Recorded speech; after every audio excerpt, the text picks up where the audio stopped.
Hello, people. It's your boy Osman back again with another Manchester United podcast. As you can see from the title, we had to come and talk all things Manchester United. As always, if you are joining us live, feel free to get your comments in, and of course, slap a like and subscribe to the channel. As you can see, Qatar takeover imminent. We will be giving our thoughts regarding all things Qatar and obviously Sir Jim Ratcliffe as well, and whether we think there's any validity in either of the speculations of the potential owners for Manchester United. And of course, we will be talking about all things Manchester United, including our fantastic win against Leeds, and of course, looking ahead to the Barcelona game. But that aside, without further ado, we got the homie in the building. If you don't know, and you probably do know from the matchday vlogs, Kish is in the building. Kish, let's go. How you doing, Let's broski? go, man. But how's it going? It's fun. Yes, it's all good, my guy. Listen, we haven't spoken in that like face to face for a while because you're not be We have. coming to the games. You're part time these days, isn't it? I've been busy, man. Trying to pay for these games. Man. Yes, you love to see it. But listen, if you aren't aware, Kish is literally General Sergeant Major for Fred FC. So we are going to be delving into detail. So make sure you get your popcorn ready for that because we have got the most polarizing opinions on that matter. But listen, nevertheless, obviously we're going to be talking all, pardon me, all things Manchester United. As always, get comments in. We're just going to crack on. First things first, Kish. Manchester United winning 2-0 against Leeds United, courtesy of goals from Marcus Rashford and Alejandro Garnacho.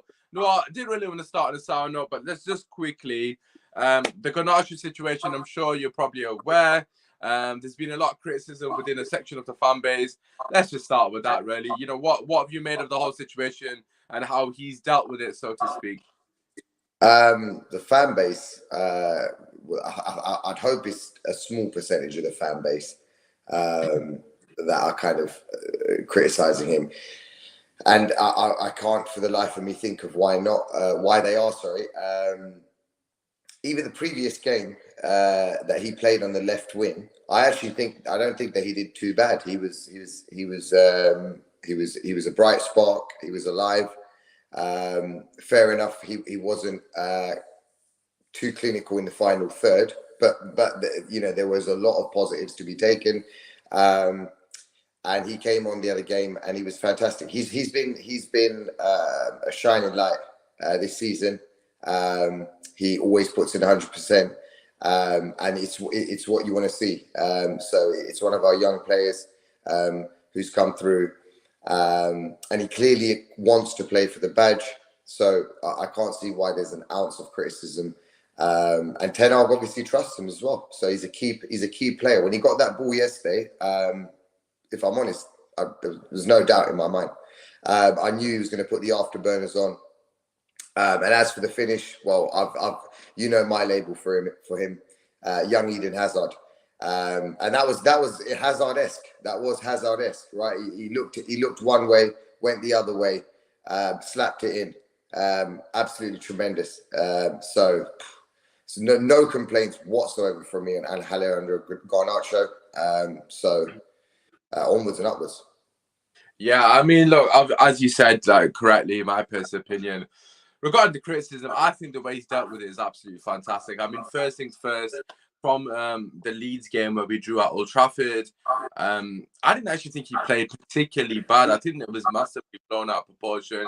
Again, I was at the stadium, so of course I accept that, there are some, aspects that we miss of the game that I may not see from my vantage point. But, from what I saw, from my perception of the game, he had those key misses. I'm just gonna mute you while I'm talking, Kish, because there's a bit of feedback, but just while I'm talking.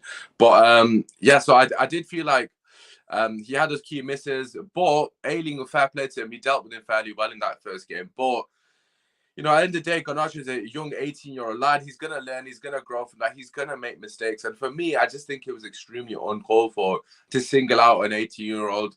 By all means, everyone is due criticism. And everyone, in their own right is warranted criticism when they're on the pitch representing Manchester United. However, in those scenarios, for me, I wouldn't really go for an 18-year-old. I'd more focus on the senior players because it's their due diligence and it's their duty to step up and be counted for. The younger players like the Garnachos, you don't really need to put a limelight on them. You don't need to put a spotlight on them. And I don't see it as necessary criticism. At the end of the day, you can criticize Rashford, Weghorst, Bruno Fernandes. You know, they're all senior players. They've been, you know, Rashford in particular has been within the United setup for about 6 years now, touching 7 years, if I'm not mistaken. Garnacho, this is his first breakout season. He's going to make mistakes. Like Ronaldo did when he first came to the club at such a young age. He was making mistakes, and it's about learning from that. But the way he dealt with it, I mean, on social media, I wasn't 100% sure about him liking posts about people criticizing him. I mean, he's 18, so what can I say? Obviously, you know, as an 18-year-old on social media, if you see that much amount of criticism, it must be difficult to deal with. But the fact that he's come out the game after and slapped a goal in of that stature, I mean, it's a solo goal. He's done all the hard work. He's absolutely dusted his player, as he said, put the afterburners on. And the finish was absolutely exquisite. He gave the keeper the eyes, went near post. I mean, it was a top quality goal at the end. But I suppose my question regarding Garnacho before we move on, obviously the criticism aside, Kish, would be, is it more suited to his game to be off the bench, kind of, you know, a substitute? Because at the moment, every time he comes off the bench, he does genuinely have an impact on the game, more so when he is starting. And I think I've seen a stat that he's scored 4 times off the bench, or has had a goal or assist off the bench, and obviously against Man City as well, Fulham, etc., etc. All these games, there's a huge list of games that he's come on and he's been influential. Do you think it's better from starting the bench and then bring him on, or do you think it's just a matter of depending on the opposition, so to speak? I think it's hard to ignore both. You know, I had this conversation with a friend yesterday, and you know, he did actually highlight to me about the fact that he's more effective as a super sub, and it made me think. You know, there's no undeniably he is more effective, or he has been more effective this season as a super sub. So, in one sense, I can see that argument, and you know, who are we now to kind of go against what Ten Hag does? He clearly makes great decisions. So yesterday was again a prime example of one of them. So I think it purely is based on the opposition, and if it requires a game where he has to sit it out and then come on, then fair play. Also, I think that role for now may be better suited to him. He is young, so you know, you do want to protect him a little bit as well, because you know, look, I mean, prime example, right? He gets a run of a couple of games and the fans get onto him. So you know, it might be beneficial if he's not in the spotlight too much. Plus, Rashford plays on the left as well, and you'd want to hope that Sancho kind of. Or Anthony, you've got Anthony there anyway on the right. So those positions are pretty much all taken. So I think at the moment, yeah, if he does come on from the bench, it's mighty effective. So that for going forward, that is probably the best thing, I think, for this season. Yeah, I mean, in terms of his impact off the bench, I do think it does suit him at the moment. I wasn't 100% sure where his best sort of role within the squad is, but when everyone is fit, I do think it's important that we don't just chuck him into the deep end, and like you said, don't put too much pressure on him. I personally think he's got a very high ceiling, and I think it's important that we nurture that properly, and not in a situation where we have in the past, where these players, you know, they get chucked in too deep, and then obviously it's whether sink or swim. Obviously with Garnacho's situation at the moment, it looks like he's swimming, because obviously he's dealt with the criticism really well from the fan base, which obviously wasn't warranted in my opinion, but nevertheless he dealt with it well. Sure, he's got a bit of a thick skin for such a young lad, and hopefully he can kick on, because obviously we're going to need him with all the injuries we've got. But speaking of another one, another player in form, a certain individual that you actually think is better than Mbappe. Before we get on to Fred, chat to me about Marcus Rashford. I mean, what do I need to say, man? What more do I need to say? I was screaming this a year ago. I didn't say he was better. I said he's a player that offers more, in my opinion, than Kylian Mbappe, and I'm sticking with that now more than ever. He's consistently played in a better league. Yes, fair enough. Kylian Mbappe, he's won it all, and he's an amazing player, fantastic player, one of the best in the world. But it'd be hard to argue right now that Marcus Rashford isn't the best left winger in world football. I'm racking my brains for anyone else, and I can't seem to think of anyone. Even just generally on form, on song, you've got Victor Osimhen, who's obviously ripping it up in Serie A. But I can't think of many more names when you're talking big players in world football at the moment, and it's big game after big game after big game for Marcus Rashford. I'm just kind of kicking back, enjoying the fruits of my labor, because I saw this in him. There was this player in him. His attributes mean that he can pretty much do anything he wants. I think one important aspect that fans have got to kind of look at, and for me that stood out, is his heading ability. Before it was less, I'm going to say the word atrocious here. Last season, seasons before, funny enough, his debut goal was a header. If I'm not, I think maybe it was. I'm not too. I can't remember actually. But very early on, he scored with a header. But after that, I didn't see much from him in terms of his heading ability. But the last two headers, yesterday's one looks like an easy chance, but I think he makes it look more of an easy chance. The precision of the header, brilliant. The previous header to that as well was fantastic. So fair play to him. I like a player who goes and works on his craft, who understands some of the weaknesses in his game. And that's what, this is kind of that's what it means for me anyway. Yeah, that he's gone and worked on his game. So fair play to him. He deserves it. Free kick wise, he scored 3 kicks this season. Assists, no problem. He can whip a cross in. He can pass a ball. He can beat a man. Is there anything Marcus Rashford can't do right now?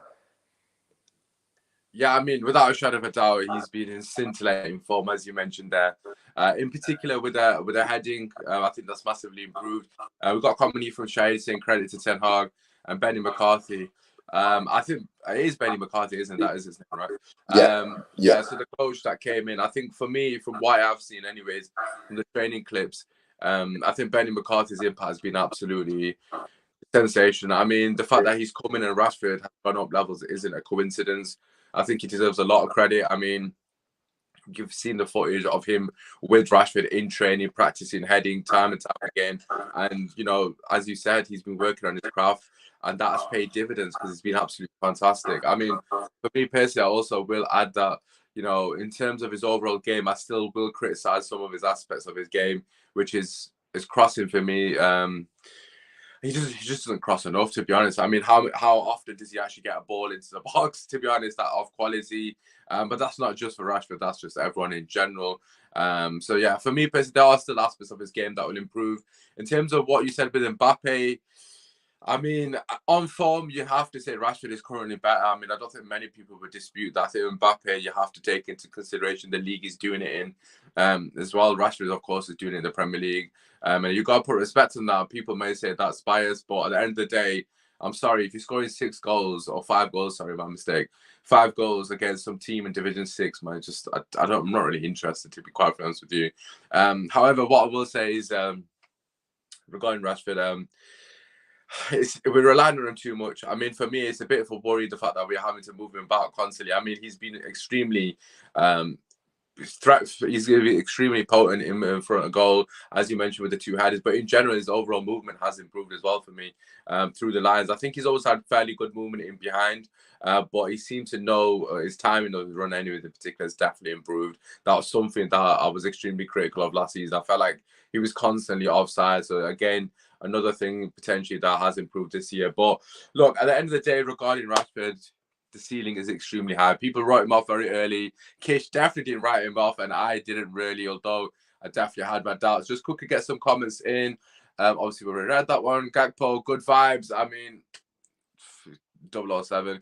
Shout out to Niall in the chat. Thank you, my bro. I appreciate you tuning in. Big up, I didn't write him off. I didn't write him off. Oh, wait. And also, and Ty said, man's been hitting the gym. I see it. Yeah, go on, Kish. I see you flexing that. Flexing those guns. I'm surprised you ain't got that badge on. You know what I'm saying? Get that badge in that. You look, you look. But listen. Today, listen, man's humble, innit? Man's humble. But listen, let's talk about... It's the funky pillows today, man. We got the funky pillows today, man. No Martial. No Martial, man. Yeah, no, man. None of that Martial pillow. I mean, to be fair, if Martial was fit, man, I'd be sitting here with Listen, it is where it is, and hopefully he can stay fit for more than 4 seconds, maybe one time. But listen, actually, speaking of Martial, someone's report. Out of the two, Martial, better all-round player, injured and inconsistency not helped, but a good run of games, he proved it. Listen, regarding Martial, for me, end of the day, I love him. I've always loved the guy, but you can't. I mean, you can't stay fit. Can't stay fit, bro, man. It's just, it's a sad state of affairs, because I actually think if Martial stayed fit, and again, I'm going to say something that's ridiculous here, but if Martial stayed fit, I genuinely think we'd be in a title race. Like, when I say fit, I mean he's actually fit to play week in, week out, 3 games a week, 90 minutes, that kind of fitness. Like Bruno Fernandes, for example, he's touch wood, he's never injured. But yeah, so that kind of level. But anyways, that aside, let's talk about Fred. Listen, I'm just going to get straight into it. First things first, right? Fred's performance at Old Trafford against Leeds was absolutely embarrassing. I mean, that is one of the worst midfield performances I've seen in recent years from a midfielder in a Man United shirt. We've seen some poor performances over the years. I'm sure Kish can name another player that I personally really like. Before you get in there. But listen, he was man of the match yesterday. I didn't personally watch the game. I was busy, so I'm not going to comment too much on that, but I'm sure Kish will delve into that. But listen, we're not going to talk about these 2 games in isolation, because I don't think it's fair to judge a player on 2 games. We're going to talk in general. The question is, Kish, is Fred good enough for Manchester United? What are your thoughts? Because I feel like the 2 performances sum it up, in my opinion. But yeah, as a whole, what do you reckon? I think, let me just address those 2 games as well, right? So I'm in total agreement with you. That does sum him up. So I wouldn't use the same descriptive words you did. I think a lot of our players that home game against Leeds had terrible games, Fred included, right? So I wouldn't say it's, I wouldn't go so far as to say it's the worst performance by a Man United shirt, etc. But it was a bad performance. However, he then goes and puts in a man of the match performance yesterday. And that epitomizes Fred for me, which is why he deserves to wear the Man United shirt, because it's nothing less than 110% with Fred. And I know we don't pay players for effort, right? That should be a given. However, it's not just effort that I see with Fred. Yesterday, a lot of his attributes were vital to us. There were key moments, right? People don't, and I can see you right now. You are absolutely struggling. I'm letting you talk. I'm letting you land. Look, this is the problem, right? This is the problem in itself, that we have this preconceived vendetta. Well, sorry, not we, you guys, fans, have this preconceived vendetta against Fred, like he's a cartoon character. And I get it, it's funny. However, look, when you look past that, there were moments in yesterday's game without him, we would have been seriously under pressure. I remember 3 or 4 vital challenges that Fred made in our penalty box. And even now, you still can't take me seriously, but I'm going to keep going. And it's those moments that I thought to myself, well, no, it's the places that nobody else finds themselves in. Even in so much as to say is going forward. A lot of people got onto him 2 games ago in the home game against Leeds. A lot of people got onto him because he had a few, let's say, timid attempts on goal. But my argument there again is Fred is the only one who finds himself in those positions. He takes those risks. He is. I'd argue a box to box, right? And he can do a job for us. He most definitely can do a job for us. which is why he deserves to wear a Manchester United shirt. Do I think he's starting 11 material? No. Is he FA Cup material? Yes. Right? Is he come and shore things up? 75 minutes to go, and we're winning 2-1. Kish, I'm sorry, but you was not saying this, okay? So you were saying that Fred's a mainstay in the sense that he should be starting this, that. You wasn't giving. Hold on. You wasn't giving none of this. Oh, he's a bench player. Hang on. The way you were going on about Fred, like he's a warrior. Right. He's a prime for being coming up, bloody, I don't know, Herrera, right, whatever you want to call it. Like I don't even know who you're gonna compare him to, but let's not lie now. Like he's just a squad player, you know. You don't look. There are occasions where Fred, for me, does start in our midfield over Eriksen. It's not every game that Eriksen can start in the Premier League. And there are sections of fans who probably would agree with me on that. Maybe not his replacement. Got in the chat to agree with you, actually. Shout out Biz as well. But yeah, big up Biz, man. Look, at the end of the day, there are opposition where Fred's attributes are needed, and they're actually magnified with Casemiro next to him. So when Casemiro comes back, which is very soon, you're going to see again a better Fred, right? And you know, he played some great passes yesterday as well. He's not, you know, I know we like to give him stick for his passing ability, but there are times where I do see him with really good passing ability as well. So he does need to work on consistency. I'm not saying that there's no weaknesses in his game, but I mean, for a player who's won man of the match yesterday and won the most duels and the most key interceptions, I mean, what more do I need to say? Away from home, he was instrumental. Even Garnacho's goal, right? Who got the ball back? Fred again. You know, so he just keeps popping up, and you know, it's for me, it's ever more satisfying. Yesterday, I mean, you know, I had a nice cup of tea and a cake when I saw that Fred got man of the match, man, because it's again, you know, things that I've said in the past, they're now coming to fruition. I've seen these attributes in these players. And it's just about bringing them to the forefront, and that's happening right now. That's what happens, and credit to Ten Hag again for doing that, trusting in Fred when the fan base clearly doesn't, but myself and Eric Ten Hag do. You know, why is it that manager? Okay, I think that's enough loving for one episode.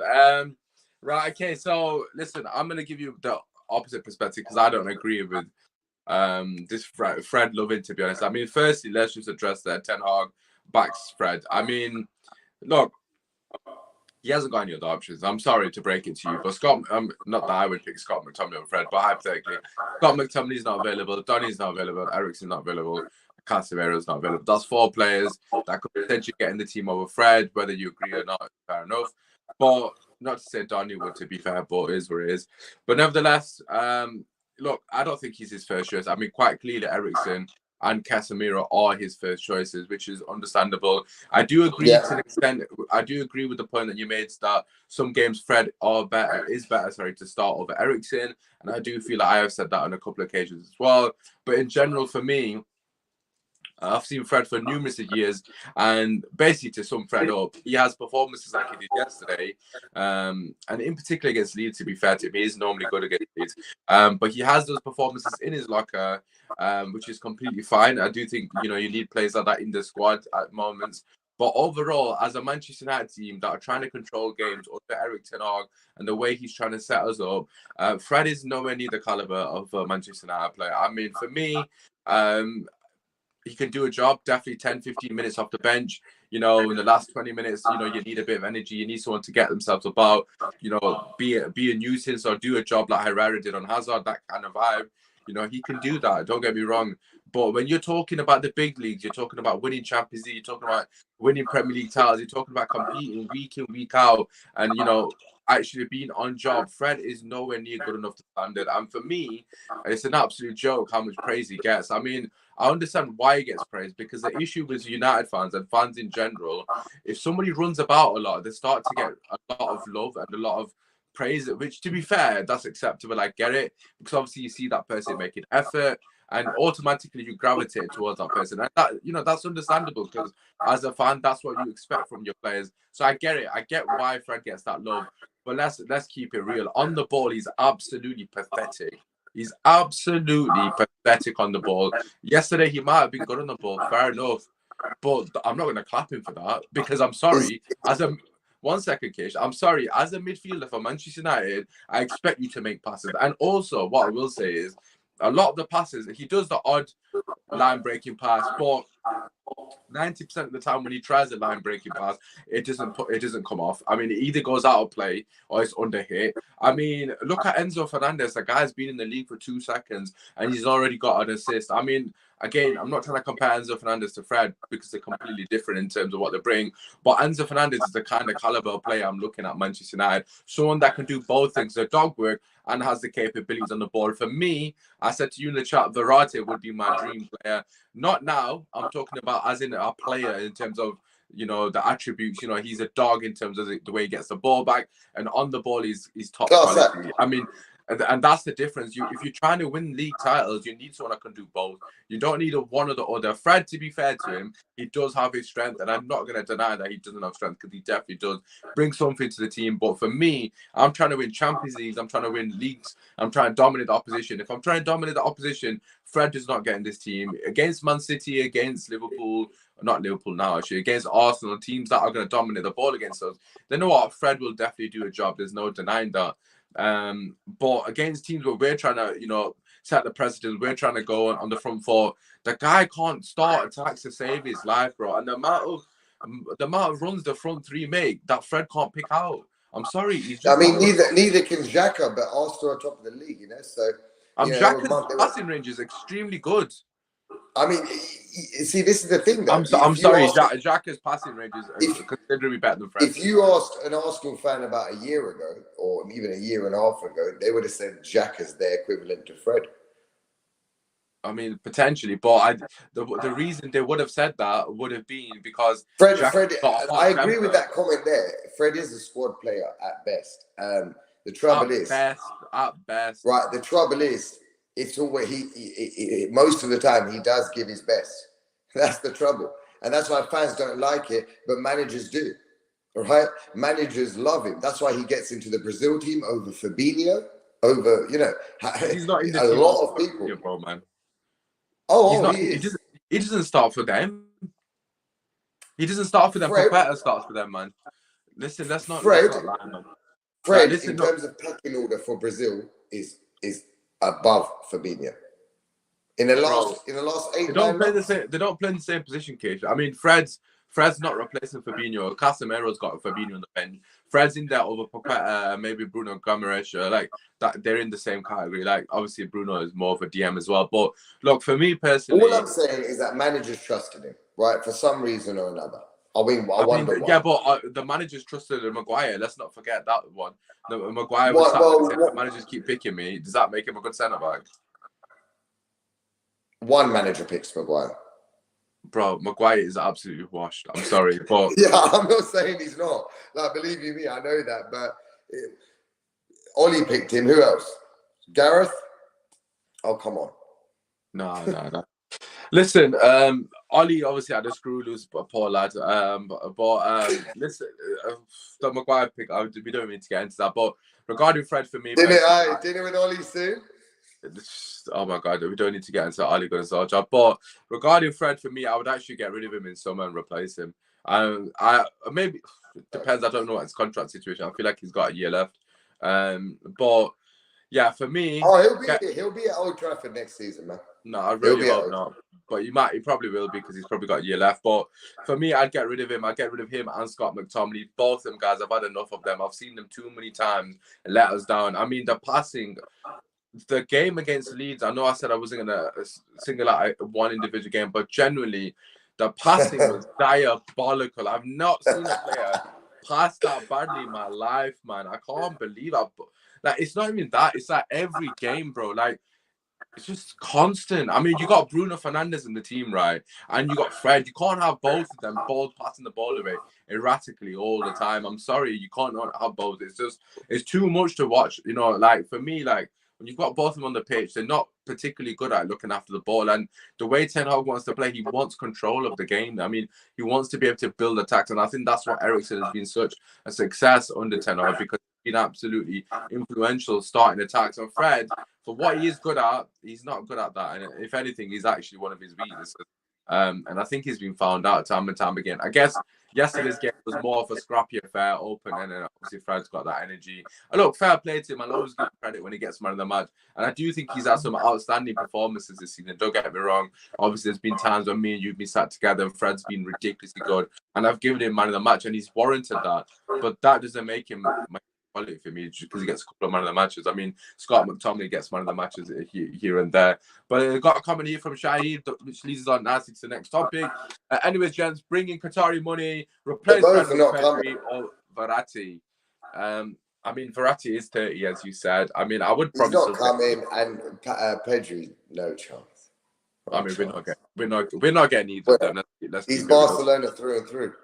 Yeah. I mean, speaking of which, we have got them coming up very shortly. So, you know what? Let's just quickly mention that, and then obviously we'll finish the show with the Qatari money chat, and obviously get Kish's thoughts and my thoughts regarding the owners. If you are still watching, obviously feel free. We're in this title race, by the way. Pardon? Just going to put that in there. We're in this title race. I mean, we're in a very faint one, but we're in a title race. What makes you say that? Well, yesterday's win. Is that it? So we won one game and win the title race. I mean, for me, no. If we didn't win yesterday, I would have probably said that's a closed chapter.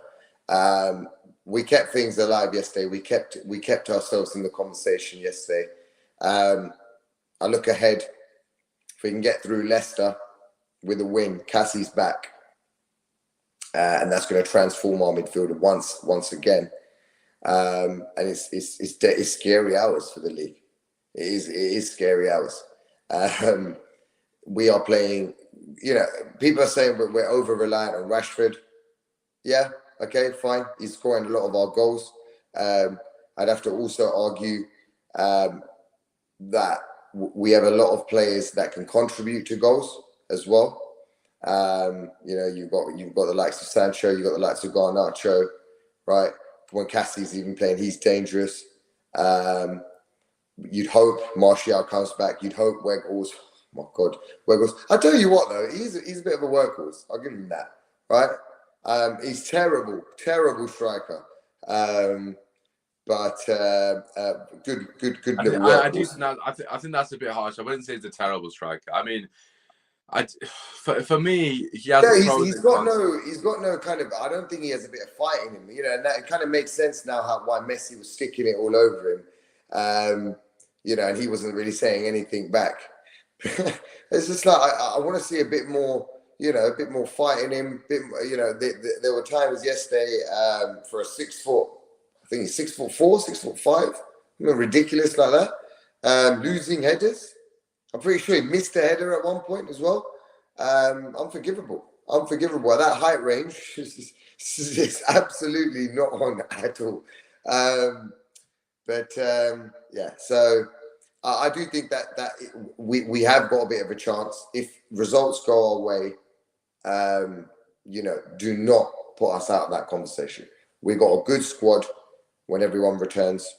Yeah, but that's when everyone returns. But like for me, you kind of answered your own thing, really. I mean, you just went on and said we're in the title race, and then you went on to start bashing Weghorst, which basically is the reason why we won't win the title. I mean, we haven't got a striker, but to put it bluntly, the fact that we're having to utilize we've got Martial coming back. No, we haven't, bro. We're utilizing Rashford in two positions. The guy's literally doing the left winger's job and he's doing the striker's job, because we haven't got a striker who can't stay fit, and we haven't got a left winger currently that's in form. I mean, Sancho is obviously coming back into the team, and hopefully he can eventually take that spot on the left, and then obviously Rashford can go up top, etc. And it gives us a few more options. But for me personally, the Weghorst situation, I'm not even gonna put it on Weghorst. just the situation in general with the lack of goals, Bob, Rashford, it is a concern. I do think we're overly reliant on Rashford. I don't agree on that comment. God forbid if Rashford got injured, I think we'd actually be fighting for top four. When I say fighting for top four, we'd only make top four if the other teams around us are poor, not on merit. And yeah, I just think title race, I don't think it's in the conversation. Mathematically, of course, we are in the conversation. I mean, if Arsenal are to lose on Wednesday, it would only be 5 points off first, with them having a game extra, which technically would put them on 8 points. Which, of course, mathematically, with the games left, they've still got to play City again.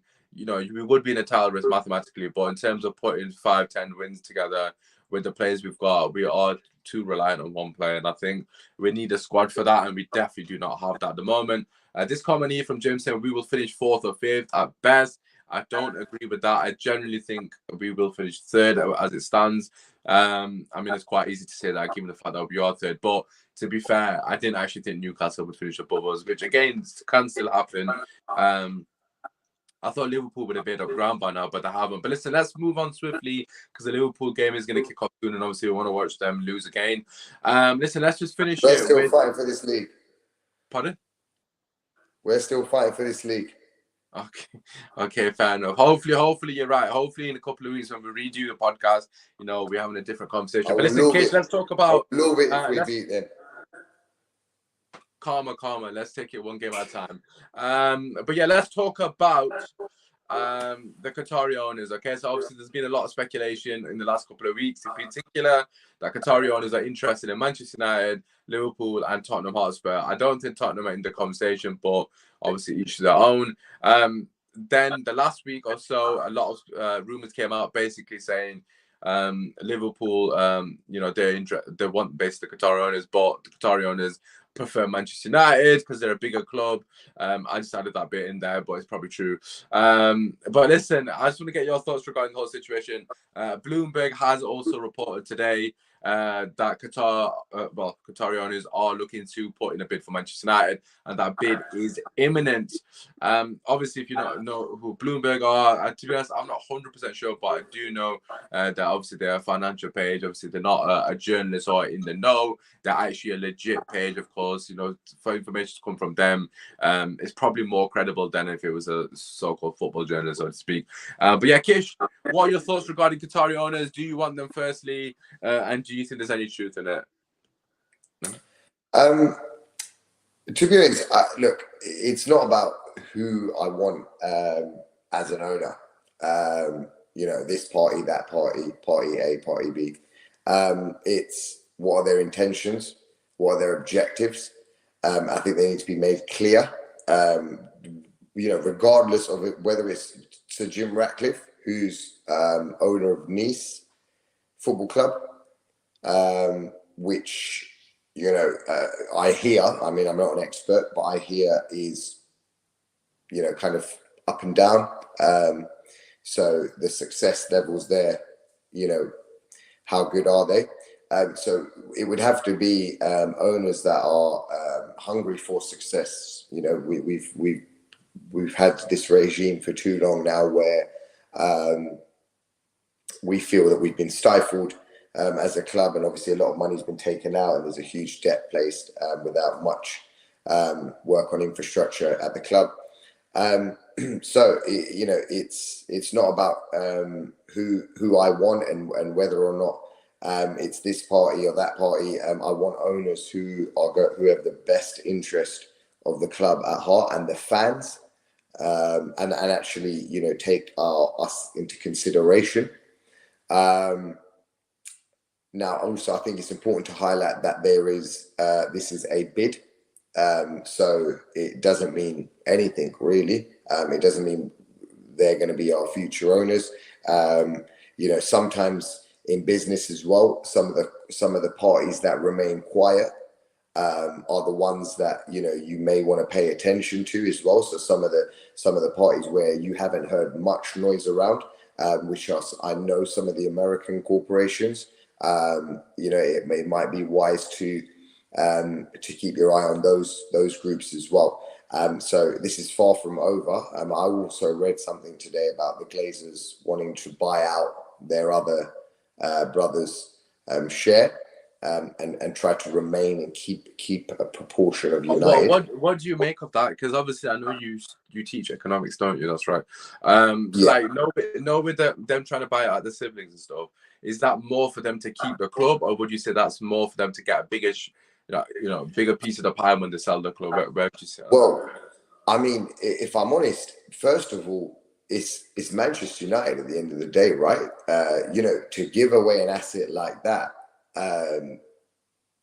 I've got to argue that they might be feeling some reluctancy as well, to wanting to do that. If I said to you, here's a money printing machine, which effectively we are, and then I take that away from you, you're not going to be too happy, right? So, I do think that if there may be an element of reluctancy from either one of the Glazers, in wanting to sell, which is evident because we are obviously we generate higher revenues, etc. So it could be because of that. They want to keep their share, keep the cash cow rolling.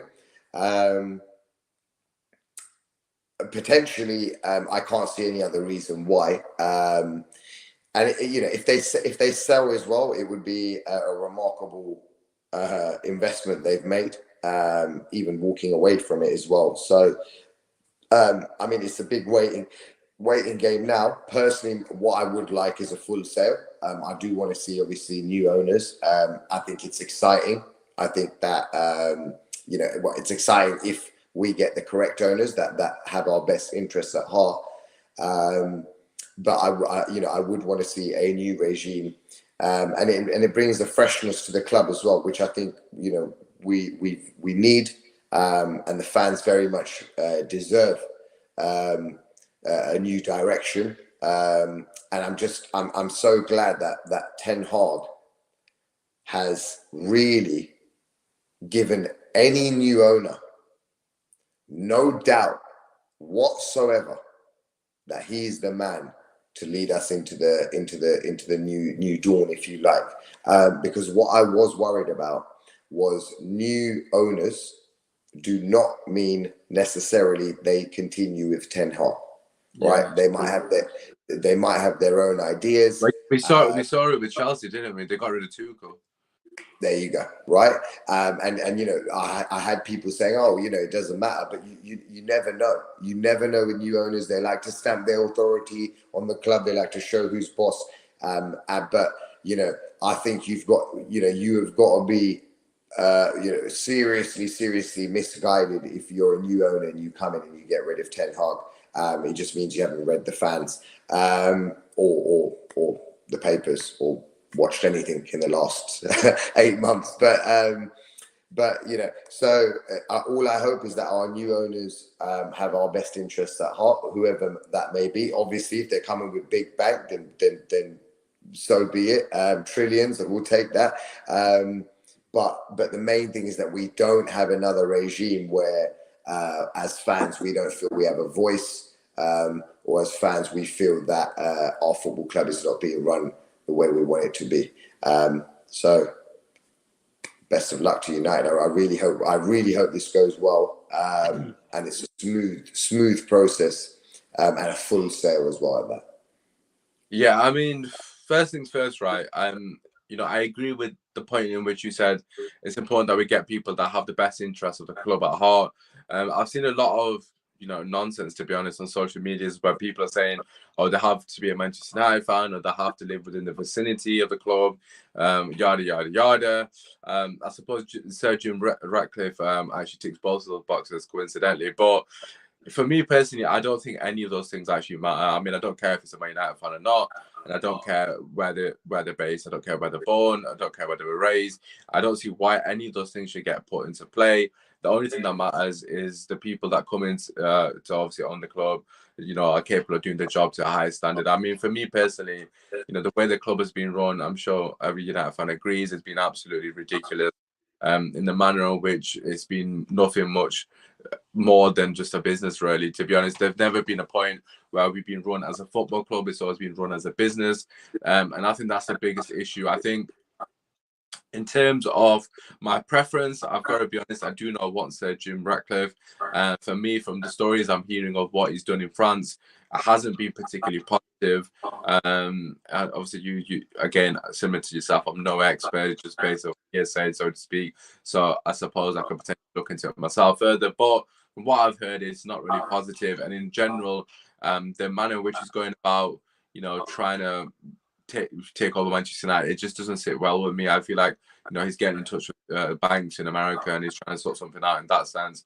I'm not really interested in it. I mean, he's giving me shades of Glazers again. I mean, I'm not saying Sir Jim Ratcliffe won't come in and have the right intentions, but for me, if you've got the opportunity to get oil money, I would 110% take that. And the people will say, "What you're selling your?" I mean, Qatar isn't really technically oil money, but people say you're selling your soul, you're doing X, Y, and Z, you're doing everything that you criticize City and Chelsea. For me, it's not about doing what, because we don't need financial backing, to be honest. We are, as a club, are self-sustained. Unlike those two clubs in particular, we actually have history and we generate a lot of money. However, the reason I'd want Arab owners in particular, the one thing with Arab owners is that actually come in and try to win. I mean, look what they're doing at PSG. Granted, it's not particularly been successful in the Champions League department, but their intentions are quite clearly are to be successful. Look at Newcastle. They've literally taken a club from the absolute brink within a season to now challenging for Champions League. If you said to a Newcastle fan that they'd be challenging for Champions League this time last season, they would have called you deluded and they would have asked you to go into a mental asylum. I mean, and that's just two examples. Again, Man City, another example. That's three examples. And they've all got a constant theme. They try to win first and foremost on the pitch. With Jim, the only real evidence we have of him is what he's done in France. And like I said, from what I've seen and what I heard, it's not a positive reaction. And there's nothing to say that Qatari owners don't come in and try to milk us. But for me, with the money they've got, 355 million, I think it was, euros. Billion, sorry, I've got that wrong. 355 billion. Oh, he's disconnected. But 355 billion, I just don't see why they would come in and try to milk us. They've got a ridiculous amount of money as it currently is at their disposal. So at the end of the day, they don't need the money. Hopefully they're coming for the right intentions.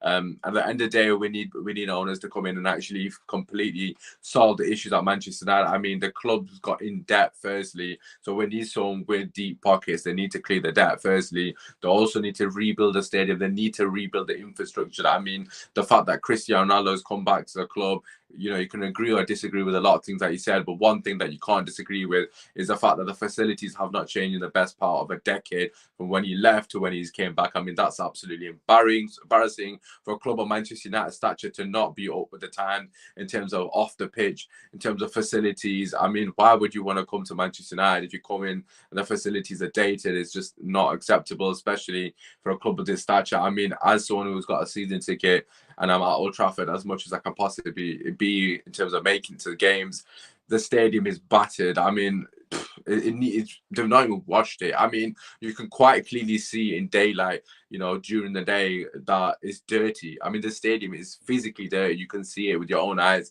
I mean, it's quite pathetic that a club of this stature has got a stadium that is falling apart in front of our eyes. I mean, there's so many issues. I mean, the training ground needs fixing. I mean, everything. I mean, we don't even have a director of football. I mean, the structure is not in place. And I'm not saying Sir Jim can't bring all those things into Manchester United, because I'm pretty sure he can, in terms of the structure and those kind of things. But with the money that we need a massive overhaul of the club. We're not talking about small changes. We're talking about billions of pounds, not just buying the club outright. We're talking about putting billions into it to actually get it up to scratch. I mean, you look at Real Madrid and you look at the new stadium they're building, it's absolutely ridiculous. And we are so far behind. And you would say Real Madrid is currently the blueprint of one of the best clubs in the world, if not the best club in the world currently. Of course, they've just won another trophy. But for me, I don't care if he's a Man United fan. I don't care if he's a local lad. I don't personally want Sir Jim. I know a lot of people will probably disagree with that for whatever reason. I just don't think he's the right fit for Man United. People will say, you're selling your soul, as I've already said.